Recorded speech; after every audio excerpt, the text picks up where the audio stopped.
Colton, USMC Retired, becoming a very dangerous man. 35 miles north of Portland, Oregon is the small city of St. Helens. In times lost to memory, it had been a bustling lumber town. Located on the western shore of the mighty Columbia River, the city was ideally suited for a lumber shipping port serving the vast Pacific Rim. Now it was but a husk of its former self. Its port was in shambles, and the cranes and other machinery were rusting away. Even its harbor was now filled with silt. All of this was thanks to some mythical, endangered creature called a spotted owl. Smug city folks strutted around, patting one another on the back, proud to have saved an endangered species. Later it was found to be a common species, but the damage had already been done, and St. Helens never recovered. The few people who lived there now were not generally friendly. They were deeply suspicious of anyone from the big city to the south. Are they here to finish destroying the town in an effort to save yet another fictitious creature? In the depths of poverty, St. Helens had become a haven for drug dealers, sex traffickers, and outlaw bikers. Deep in the woods, west of the city, was the Kingman Motorcycle Club's clubhouse, the Hideout. A notorious outlaw biker gang, the Kingmen were legendary for their brutal intolerance of outsiders. This is precisely why Captain Michael Colton found himself there. 6 months earlier, his wife Linda and their unborn son had been slaughtered by a vile Portland street gang, the 129th Street Eastsiders, who thought themselves invincible. When they left Colton barely clinging to life, they had made a serious miscalculation. Realizing that mistake, the gang's leader sent an assassin to Colton's hospital room in Hood River, Oregon, to finish the job. That assassin was met by an unstoppable force by the name of Sergeant Cletus Renfro. The giant black man was a long-time associate of Colton's. Numerous combat tours together had made the pair loyal friends. Colton slowly recovered in the Hood River Memorial Hospital, but after his wife and unborn child's death, the accomplished Marine warfighter with years of combat experience found himself left with only one reason to live: revenge. With Cletus and 2 other Marine friends, Colton utterly destroyed the 129th Street Eastsiders, whose leadership occupied a high seat in Portland's government. Once that mission was accomplished, Colton again found himself adrift in a sea of self-loathing. He blamed himself for the deaths of his family. He should have been there to save them. When he got out of bed each morning, he longed for a nice, soothing hot bath with a toaster. He spent his days secluded in his hotel room, wallowing in self-pity, a bottle of tequila not far from his grasp. His evenings were spent looking for whatever trouble he could find that might end his suffering. Death seemed like his only release. For this reason, Michael Colton found himself sitting in his van during a downpour, across the muddy parking lot from the Kingman Motorcycle Club's hideout. Perhaps a dozen Harleys sat in the muddy lot looking forlorn in the driving rain. Illuminated by the occasional lightning bolt and rattled by the near-instantaneous thunderclap, the place looked like every other sleazy, rat-infested biker bar he'd been in. Virtually no paint, a tumble-down entry portcullis, and a collapsed shed on one side. Even the sign proclaiming Kingman Hideout seemed ready to fall at any moment. The only thing that looked secure was a large 5-foot square sign next to the door. It sported large red letters on a white background and proclaimed, "Strangers not welcome. Keep out." It was easily big enough to be seen across the parking lot. Colton pulled his Glock 23 .40 caliber pistol from behind his back and put it in the glove box. He pulled a Glock 43X 9mm from an ankle holster and put it beside the 23. He took his K-bar fighting knife off his side and stowed it with the pistols. He locked the glove box, opened his door, and stepped out into the rain. The enigmatic smile on his face seemed to be saying, maybe this is the night it all ends. He opened a rickety door and walked into a gloomy, smoke-filled bar. A cursory examination of the room revealed several people in the rear and several more near some pool tables. None were close, so he sat at the counter and whistled for the barmaid. Colton reacted instinctively when she emerged from the gloom into the feeble lights over the bar. "Yikes," he said under his breath. Apparently she heard him and said, "You never seen a woman before, dickhead?" She had bright green spiky hair and a plump red splotchy face that reminded him of a freshly slapped ass. She wore heavy black eyeliner and her eyelids were shaded to match her hair. The whole effect reminded him of some kind of gay raccoon. Her lipstick matched her hair. He found himself wondering if she'd just escaped some carnival sideshow. He wondered if the makeup was applied with a gardener's trowel or a paint roller, and the sickly sweet smell of cheap perfume made his eyes water. "Woman," said Colton, "sure I have, just none of your caliber." When she next spoke, he noticed her tongue was split like a serpent's. She said, "Do you have some kind of death wish, asshole?" "Yes," he answered. He paused, then said, "Don Julio Blanco tequila and a Miller, please." He laid a 20 on the bar. She glared at him momentarily, then picked up the money and waddled away to get his drinks. He shook his head. "There's not enough tequila in this joint to get me on that carnival ride," he thought. "You better drink up and get your ass out of here before the boys throw you out in pieces." "Looking forward to it, buddy," he said. "That's why I came here." She shook her head, turned, and shuffled away.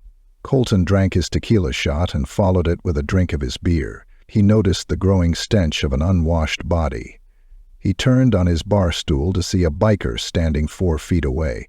His clothes were filthy, and his black beard and long hair were tangled and matted.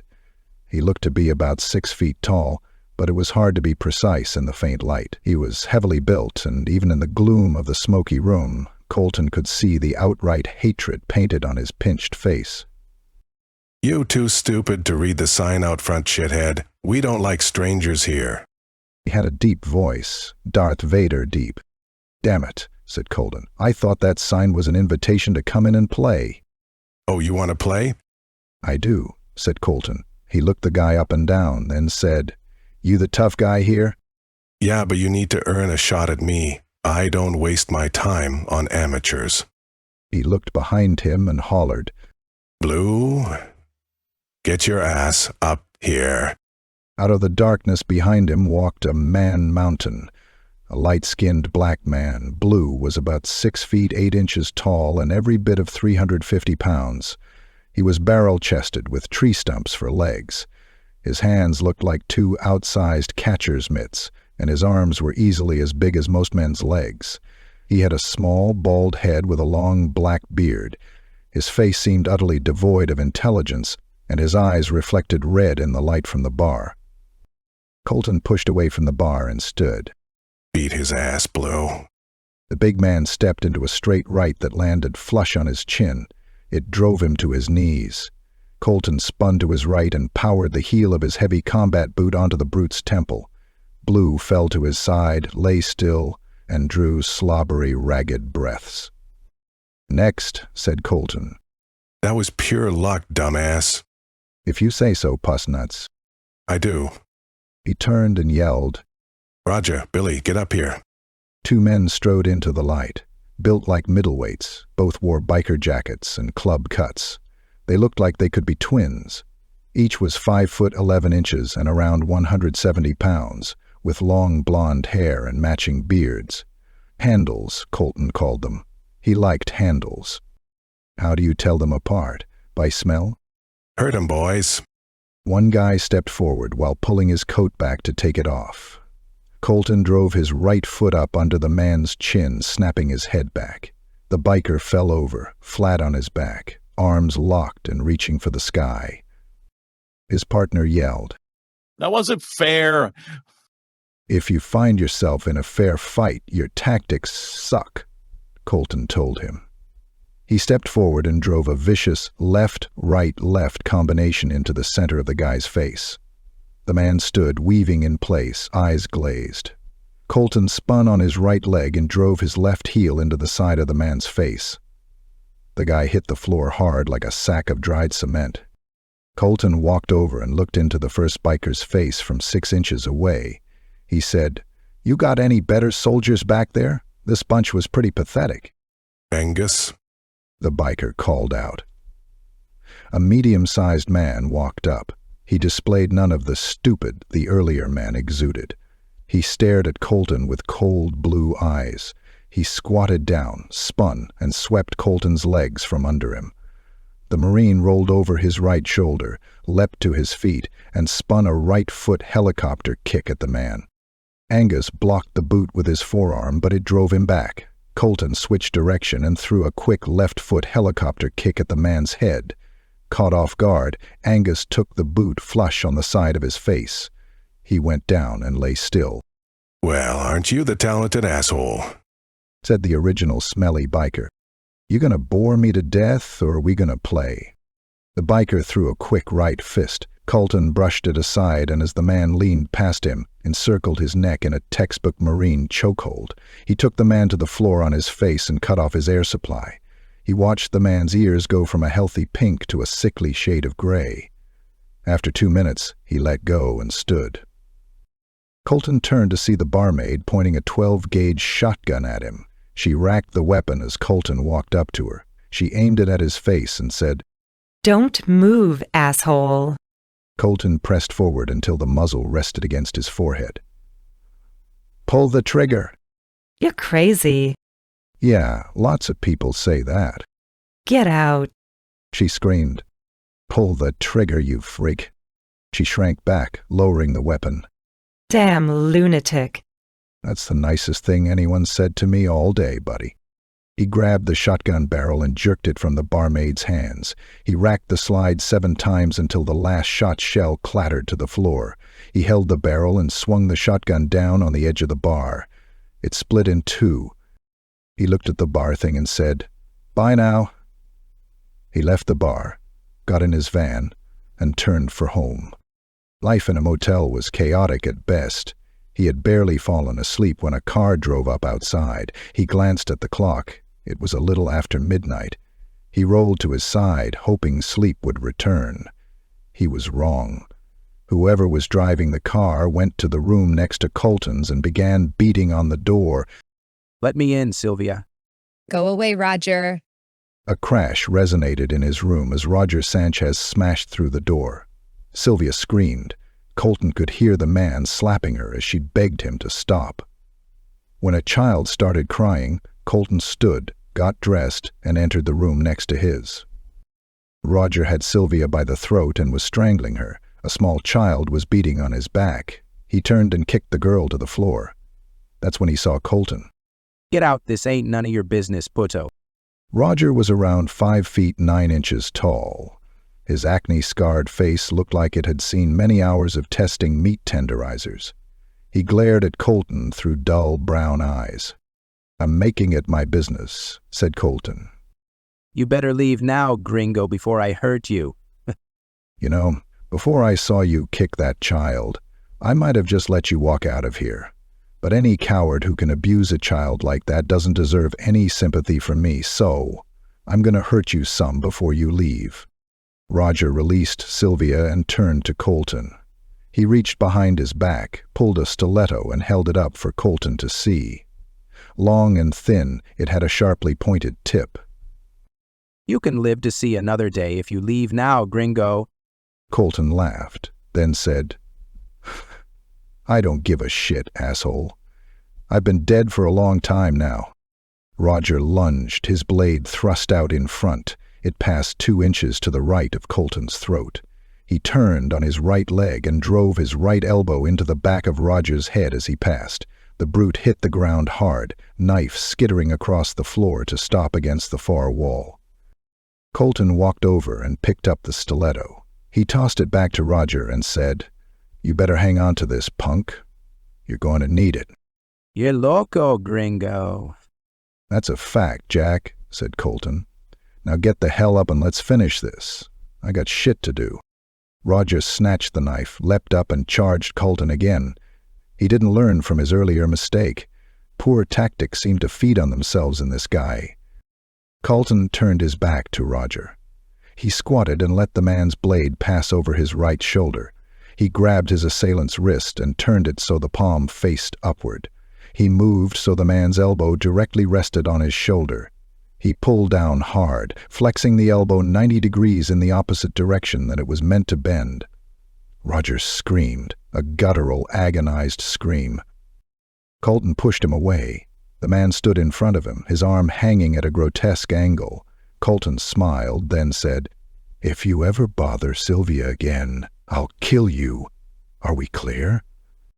"Yes, sir," said Roger. "Now get your ass to a hospital."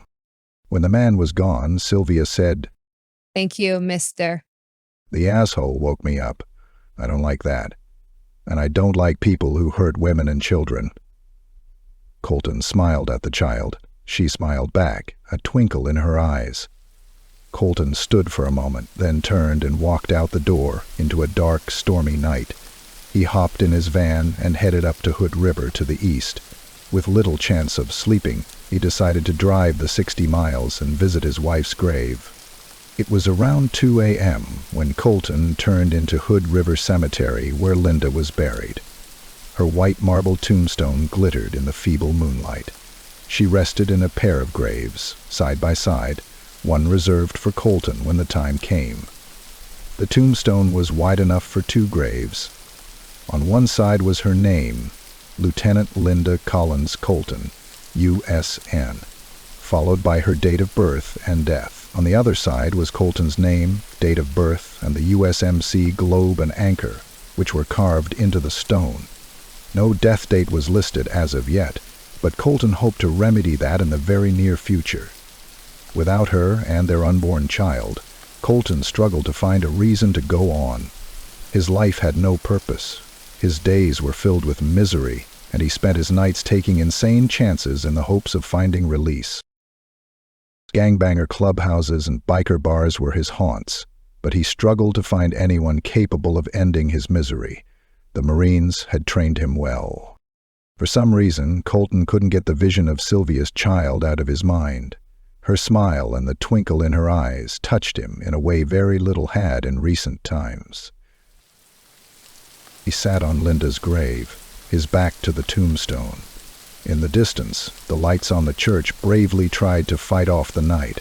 However little, if any, of their comforting glow made it out to Colton.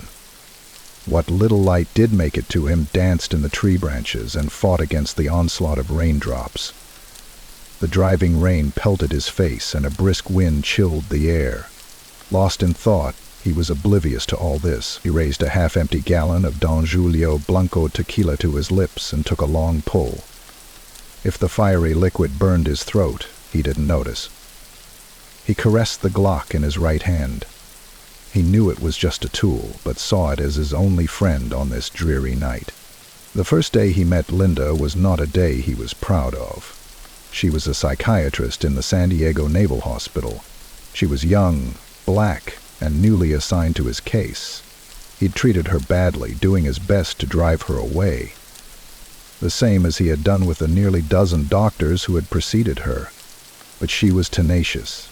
She weathered his temper tantrums, endured his hateful comments and racial slurs, showing up each morning full of happiness. He'd hated her viscerally at first. Perhaps it was because she was blessed with so much joy. Her good mood damaged his carefully constructed facade of self-loathing. That's why he hated her so much. Who the hell was she to try and save the hollow Marine? He was none of her damned business. Happiness and joy were foreign concepts to him after he'd accidentally killed a classroom full of young children in the Gulf War. While the Marine Corps cleared him of any responsibility in the incident, Captain Colton was not so generous. He played the incident over and over in his mind every day. It was a hot summer morning in August. Captain Colton, a 21-year-old farm boy from eastern Oregon, was leading his first mission as command officer in Iraq. Colton's platoon was sent to the ancient city of Najaf along the Euphrates River in south-central Iraq. His outfit, the 11th Marine Expeditionary Unit, was on joint operations with the Army's 1st, 5th, and 7th Cavalry Divisions. The Army units were hunting elements of al-Sadr's Mahdi Army. While the other Marine units were assisting the Army, Colton's platoon's primary mission was hunting a local warlord named al-Qawi, a well-known al-Qaeda sympathizer. It was thought his headquarters were in a mosque somewhere in Colton's AO. He was a particularly nasty Islamic terrorist. In recent weeks, the warlord was filmed personally executing 2 Marines by beheading them. Later, he published a video of the killings on the internet to taunt the Americans who were forbidden to kill him on orders from the political powers back in the States, orders from men who knew nothing of war, yet profited from it. By 0730, Colton's team reached their area of operations. Despite the relatively early hour, the sun hung high up in a clear sky and beat down mercilessly. The temperature rapidly soared past the century mark. Colton deployed his men around a small square in a defilade facing toward the cemetery. His orders were to hold that position and cut off Al-Qawi's escape route to the south, but not to take part in the actual assault. He glassed the cemetery carefully. After a thorough survey, it was clear to Colton that some of al-Sadr's Mahdi army forces were dug in there. He saw 2 T-74s hull down on the opposite side of the graveyard. He radioed the MEU command and reported what he saw. MEU told him that they figured Al-Qawi was with them. He was to hold his position. At 0900, 7 M1A1 Abrams tanks of the 2nd Battalion, 37th Armor, entered the cemetery and immediately encountered heavy resistance. The Booger Eaters had 3-man rocket-propelled grenade teams set up in the cemetery, dug into the tombs. An RPG won't destroy an Abrams, but it could disable one if it hit it in the right place. And for ground pounders, an RPG would mess up their whole day if they found themselves on the wrong side of one. Colton's platoon could hear the battle off to the north all morning. It was intense, but it was quiet around his platoon. Basically, the men were bored out of their damn minds. Around 1400 hours, a 6-man squad of Booger Eaters ran into the square. When they spotted the Marines, they began firing with AK-47s, but the platoon had them in the defilade and quickly neutralized them. After that brief encounter, the AO was eerily quiet for the next 2 hours. At 1600 hours, headquarters called for a sitrep. Colton was talking on the platoon radio when a shot rang out and the captain's radio man, Corporal Ashton Waverly, fell to the ground, headshot. The next shot hit Colton's body armor and he went down. He quickly ducked behind a concrete barricade and signaled his men that he was okay. He pointed toward the mosque, pressed his throat mic and said, "Take that bastard out." He could see a Booger Eater with a scoped rifle on the walkway, a sniper. More shots quickly followed, and Corporal Sammy Day fell to the ground, dead. Another flurry of shots and Private Jose Martinez fell, his M4 firing into the sky. Another shot hit Private David Waters. Waters wasn't dead but severely wounded. He lay there in an open area, screaming. Captain Colton yelled for his platoon to target the sniper with suppressing fire. They all started firing at the mosque. Other Booger Eaters popped up along the wall, maybe 5. Colton ran out to Private Waters. Bullets raced by all around him. Dust and stone chips clouded the air, but all the bullets missed him somehow. Colton pulled Waters to safety behind a barricade, then yelled for Doc Miller, the Navy corpsman, cutting across open ground. Doc was killed as he tried to get to them. Suddenly, the team started taking heavy machine gun fire from the front of the mosque. At least a dozen Booger Eaters were shooting at them, and 2 of them had heavier crew-served machine guns. In rapid succession, that sniper dropped 2 more men, Privates Roger Connors and Willie Powell. Colton crouched behind a barricade, trying to get a good look at the situation. Radio man Waverly had a small D-rocket strapped on his back. That's a shoulder-launched multi-purpose assault weapon, disposable in civilian lingo. Colton raced over amid the bullets and scooped it up as he ran past. Bullets impacted the wall behind him, but the Booger Eaters were all late on the trigger, their bullets impacting just behind him. His men were all firing at the front of the mosque, but weren't having any luck neutralizing the shooter. After 3 tries, Colton finally got around in the sniper and dropped him behind the wall. Colton put down 2 more Booger Eaters when they picked up the sniper rifle and tried to deploy it. Other members of the platoon killed 5 more before the insurgents faded away. Colton had lost 7 of his original 12-man platoon. In the distance, the platoon could hear faint wailing, but they couldn't leave their positions to investigate. The platoon cleared the mosque. 2 Blackhawks landed and took their casualties back to base. When the choppers were gone, the men noticed that the strident wailing had returned. About a half hour later, Units of the 7th Armor rolled in to relieve them. When Colton knew his platoon was secure and his casualties looked after, he took Sergeant Renfro and an army patrol to find the source of the wailing. Behind the mosque, there was a small mud-brick building. It was surrounded by wailing Muslim women. The small D had blown through the wall and exploded inside. Colton and Cletus went to the door and entered a horrible scene. A blood-soaked Iraqi woman cradled a young child, or at least what was left of one, and screamed at the Marines. They couldn't understand her words, but her meaning was clear. Colton retreated out the door, fell to his knees and vomited. He sat back against a ruined wall and struggled to fight off the tears. He never even flinched when a woman ran out of the wreckage and began firing a small pistol at him. Cletus disarmed her and pushed her back inside the building. Within half an hour, 2 M1A1 Abrams rolled into the square, followed by several Humvees. A major dismounted a Humvee and strode up to Colton. Captain Colton, I presume? He never even looked up. "Yeah," was all Colton said. What happened here, Captain? Did you fire a missile at the mosque? "I can see how you mate, Major. Nothing gets by you." "Yeah," said Colton. Cletus looked at the Major and said, "He's had a terrible shock, sir." Colton continued as if he'd not heard Cletus. "I did, but just as I fired, I took a round in the helmet. It turned me, causing me to miss. That small D. It hit this civilian building." Casualties? The Major asked, looking at the destruction. 16, plus their teacher, Sweet Jesus, said the Major. "What is the point of this war?" yelled Colton. "Tell me that, Major. To get more money for already rich bastards?" He threw his M4 into the dirt, stripped off his body armor and dropped it to the ground. He pulled his M92 Beretta, threw it into the dirt, and began walking toward the sounds of fighting in the cemetery. "Kill me," he screamed, waving his arms. "Kill me, you sons of bitches!" Several bullets snapped around him, but none found their mark. get your captain, Sergeant, said the Major. Let's get him back to base where the docs can get a look at him. Sir, said Cletus. Then went after Colton. He forced his friend back to the square to await the chopper. Once back in the States, Colton's life spun out of control. He was medically discharged from his beloved Marine Corps and found himself on a suicidal roller coaster ride, longing for an end. In a moment of lucidity, he checked himself into the San Diego Naval Hospital psych ward.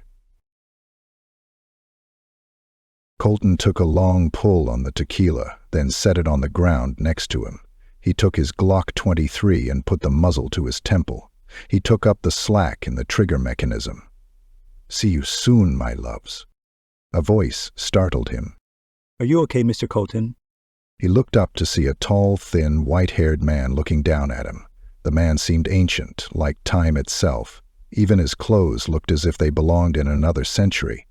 Far away to the east, over his right shoulder, a hint of color brightened the horizon. False dawn. The rain had stopped, and the wind had died down.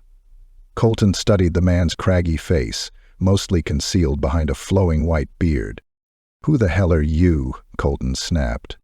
"I'm Mezeran, Sir Watkins," he said. "I'm the church sextant." "What the hell is a sextant?" "I tend to the grounds, mow the grass, pull the weeds, water the flowers, and generally keep this place presentable for visitors like you who come to see their loved ones." "From what I see, you're doing an excellent job." "Thank you," said Watkins. "I also dig the graves, Mr. Colton." "How do you know my name?" "You're famous around here, sir. Thanks to you and your friends, the world is a safer place to live these days." Colton just nodded at him. "I wish you would put your gun away, Captain. I'm sure Linda and your son wouldn't want you to do what you are contemplating, and I know that your loss would greatly diminish the city." Colton looked at the man for a moment, then took a long pull of tequila. He looked down at the Glock, then put it back in the holster in the small of his back. When he looked up, the man was gone. He contemplated what the old-timer had said, and at some point must have fallen asleep, because it was a bright, clear morning when he opened his eyes again. The rain was gone, replaced by a beautiful azure sky. Steam rose off his clothes as the sun warmed them, driving out the moisture. Behind him, a voice said, "Are you all right, sir?" He turned to see a man in his late 50s dressed head to toe in black, the vestments of a priest in the church. "Yes, Father, I'm fine. I came to visit my wife. I met your sextant, Ezra Watkins. We talked for a while, and he helped me out of a dilemma." "I'm Father Mark Parker, sir. What is your name?" "Michael Colton," "Mr. Colton, we don't have a sextant," said the priest. "All of our landscaping and maintenance is put out for bid every other year." And then who the hell was I talking to? "What did you say the name was, Mr. Colton?" "Just Colton, Father. He said his name was Ezra Ansel Watkins." "That's a name I have heard before, Colton. Come with me, son. We'll check the church burial records." The church's burial records were in the process of being digitized and saved to a computer file. So far, the computer technician had only gotten to the late 1890s. A record search revealed no one named Ezra Ansel Watkins. "We will need to search the earlier records by hand. They've not been digitized yet." After a 10-minute search, the name Ezra Ansel Watkins came up. He was buried in the cemetery's oldest section from the late 1840s. The pair went out to the man's grave. A simple stone marker said, "Here lies Ezra Ansel Watkins, a man of low moral character." It listed his birth in 1807 and showed that he died in 1847, long before the city of Hood River was founded. It was just a settlement in those days, dominated by cattle ranches. 20 minutes later, the priest said, "I've found a picture of him on the day he was hanged." "Hanged?" "He killed someone." The priest turned the computer screen to Colton and asked, "Is this the man you talked to?" A tall, thin, white-haired man looked into the camera. A long, flowing beard hung down his chest, his hands were shackled, and some stairs next to him led up to a gallows. "It's the guy."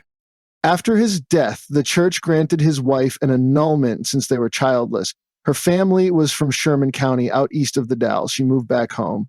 The church records show that Marilee Markell remarried to a local farmer from Wasco named Michael Colton." "You're shitting me, Father," "I assure you I am not." said the priest. "What did you say your name was?" "Michael Colton, sir." Colton stared at him for a moment, then said, "Damn. My family has farmed around Wasco for many generations. Marilee Colton must be a distant relative." "I don't believe in spirits and whatnot, Mr. Colton, but my wife does. She says that during times of desperation, a spirit will sometimes show itself and offer guidance. Were you going to hurt yourself, Mr. Colton?" He looked at the floor for a long moment, then said, "I accidentally killed some children and their teacher in Iraq. After that, I found myself in the psych ward at the San Diego Naval Hospital. Dr. Linda Collins was a psychiatrist there. She pulled me back from the edge and showed me it was okay to be happy again. Within 6 months of my discharge, she became my wife. Then she was murdered by some vile creatures in Portland. Vengeance was my crutch at first, but once all the actors were gone, I lost purpose. Now I'm struggling to find a reason to go on. Yes, Father, I was at her grave to join her and my unborn son." Why an outlaw with such a questionable connection to you would visit is up for speculation, but if he pulled you back from the edge, I'm glad he did. "I was contemplating an end, yes, Father." "Linda says you have much to do before it is your time." Colton leaned back in his chair and closed his eyes. What the absolute hell is going on? He fell to his side and hit his head on the empty tequila bottle. His eyes snapped open. It was still dark, yet the eastern sky showed early signs of the impending sunrise. The rain and the wind were gone, but soaked to the skin, Colton still shivered in the cool morning air. What just happened, he thought. How the hell did the preacher know Linda's name? Was it all a dream? I'm losing my damn mind. He stared at Linda's grave for a few moments, then suddenly realized, the only time I've not felt hollow since Linda died was when that little girl smiled at me with gratitude for saving her and her mother from Roger. Maybe a path to salvation lies in that direction. He smiled. A monster hunter who doesn't care if he lives or dies would be a very dangerous man. He leaned back against Linda's tombstone and waited for the sun to rise with his eyes closed, contemplating what would come next.